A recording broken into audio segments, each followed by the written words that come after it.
Some monsters are born in the dark, but others are made there. In H.P. Lovecraft's The Beast in the Cave, an unnamed traveler ventures deep into the massive, winding caverns of Mammoth Cave, but during the tours, he strays too far behind, only to realize he's lost his guide, and his torchlight is dying. Moments later, total darkness swallows him whole. As he stumbles blindly through the black abyss, panic tightens around him. That's when he hears it. Something moving, something breathing. At first, he convinces himself it must be a mountain lion that wandered in by mistake. But then the sounds change. Whatever stalks him shifts from walking on 4 legs to 2 legs. Terror sets in. With nothing to defend himself, he lifts a loose stone off the ground and hurls it toward the noise. By pure chance, he lands a devastating hit. The creature collapses. Seizing the moment, the man flees through the unseen maze, until a distant voice breaks through the darkness. His guide has returned. Together, they retrace his steps to confront the wounded being. But what lies on the cave floor isn't a mountain lion, or any known beast. It's a pale, gaunt, ape-like figure, draped in thin white hair with hollow, sunken eyes that once belonged to a human face, and with its dying breaths, the creature speaks, revealing the horrifying truth. This monster was once a man, lost to the cave long ago, transformed by endless isolation and darkness into something no longer human. H.P. Lovecraft's The Beast in the Cave stands as one of the author's earliest surviving works, written when he was only a teenager. Yet, despite its youthful origins, the story contains the embryonic shape of many themes that would later define his mature cosmic horror.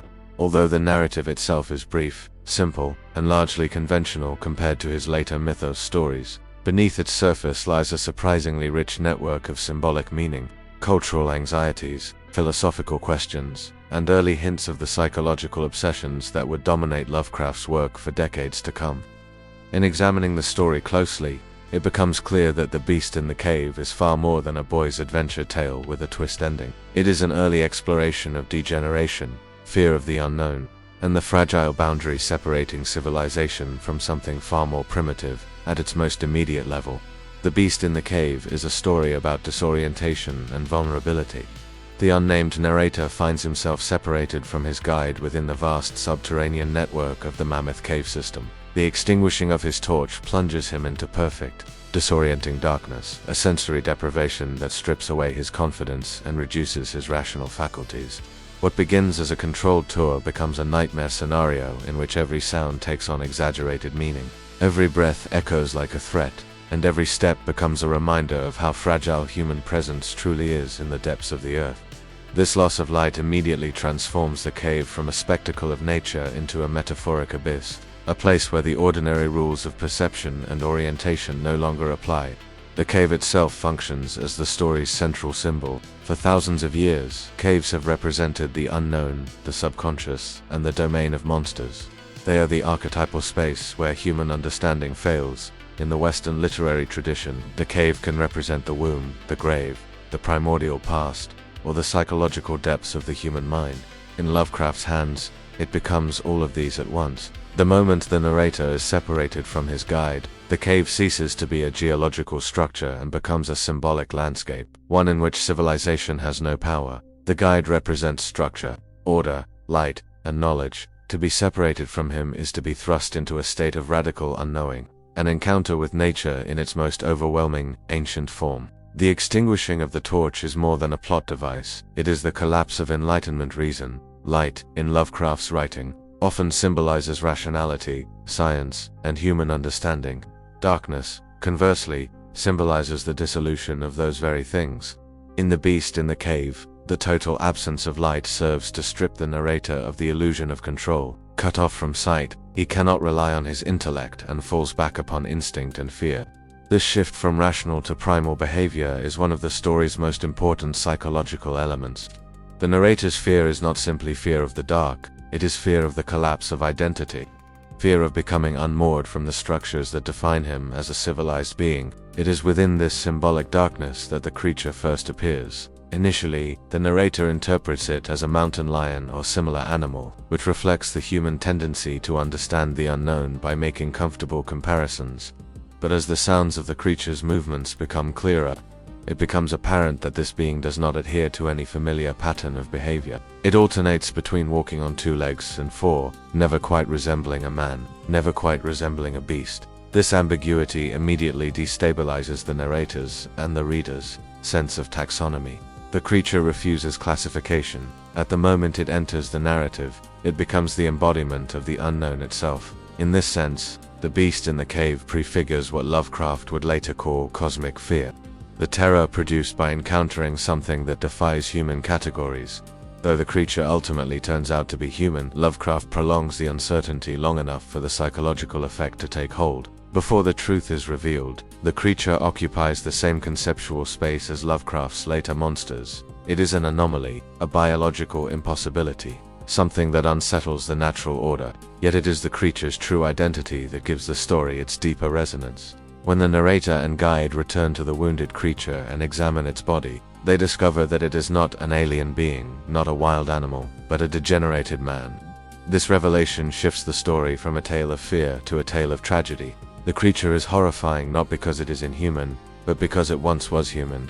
The boundaries separating man from beast, civilization from savagery, and identity from oblivion are suddenly exposed as fragile, easily broken. One of the most unsettling implications of the beast in the cave is that the creature's fate is not unique, it is a potential future. The remains of the degenerated man serve not merely as a grim discovery, but as a mirror held up to the narrator himself.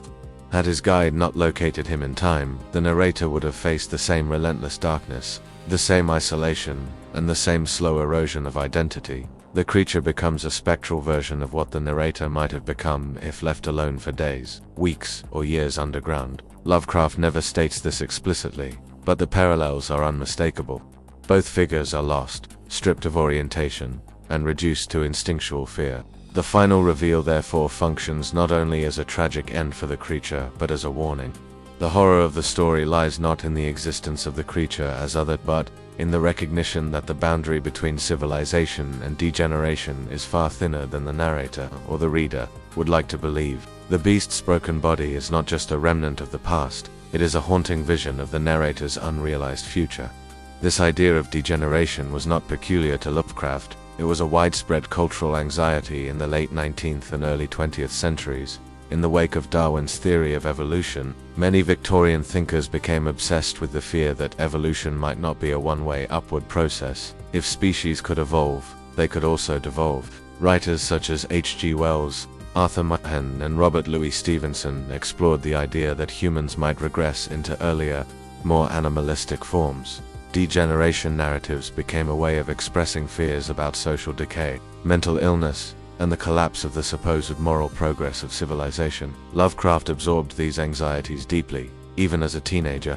He was fascinated by the idea that human identity was a thin veneer, and that beneath it lay something primitive, animalistic, and terrifying. The beast in the cave can therefore be read as a very early expression of Lovecraft's belief in the instability of human identity. The creature's transformation is not supernatural, it is the outcome of environmental conditions, total darkness, isolation, lack of stimulation, and the removal of all social structures. In this sense, the creature becomes a metaphor for what happens when a human being is stripped of language, community, and light. It represents the fragility of identity and the ease with which the self can be eroded by the environment. One of the most haunting elements of the story is the creature's final attempt to speak.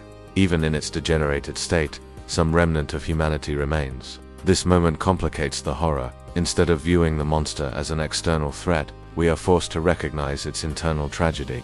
The creature is trapped in a cycle of existential suffering, unable to fully communicate yet unable to fully abandon the instinct to try. The final utterance becomes a dying echo of its former self, a whisper from a lost identity, a final attempt to cross the boundary back into humanity. This emotional pivot is crucial. The story does not end with victory, but with pity. The narrator is left to grapple not with the thrill of survival, but with the realization that he has killed someone who might once have been exactly like him. The creature becomes a mirror reflecting the narrator's own potential fate. Had he been trapped longer, isolated in the dark without hope of rescue, he might have followed the same slow descent into savagery. In this sense, the story is not simply about encountering a monster. It is about confronting a version of oneself, a future self shaped by the unforgiving environment of the cave. The cave, therefore, is not only a setting but a metaphorical crucible. It is a space that strips away social constructs and exposes the bare, vulnerable, animalistic core of existence. It is the domain where the civilized self becomes unstable, where mankind's tenuous grip on identity is revealed to be easily set. The creature's existence hints at the possibility that civilization is not a permanent condition, but a temporary arrangement that can be dissolved by the weight of darkness and time. The Beast in the Cave is an exploration of the psychological, biological, and symbolic boundaries that define humanity, and how quickly those boundaries can collapse. It anticipates Lovecraft's later themes of cosmic insignificance, the fragility of reason, and the ultimate unknowability of both the universe and the self. Though written in the author's youth, the story serves as a prototype for the kind of horror that would make Lovecraft famous, horror rooted not in ghosts or demons, but in the erosion of identity, the unknown depths of nature, and the uncomfortable realization that humanity is far less stable than we would like to believe. And that brings us to the end of our deep dive into H.P. Lovecraft's chilling tale, The Beast in the Cave. It's a story that truly captures the essence of cosmic horror and the terrifying unknown, showing us that sometimes the most monstrous thing we can find is a twisted reflection of ourselves. What an unforgettable journey into darkness. Thank you so much for joining me for this analysis. What's your take on The Beast in the Cave? Did that final revelation send a shiver down your spine like it did for me? Let me know your thoughts in the comments below. And while you're there, I'd love to hear what your all-time favorite Lovecraft story is. If you enjoyed this breakdown, please hit that like button, subscribe for more content, and share this video with a fellow horror fan. Thanks for watching, and I'll see you in the next one.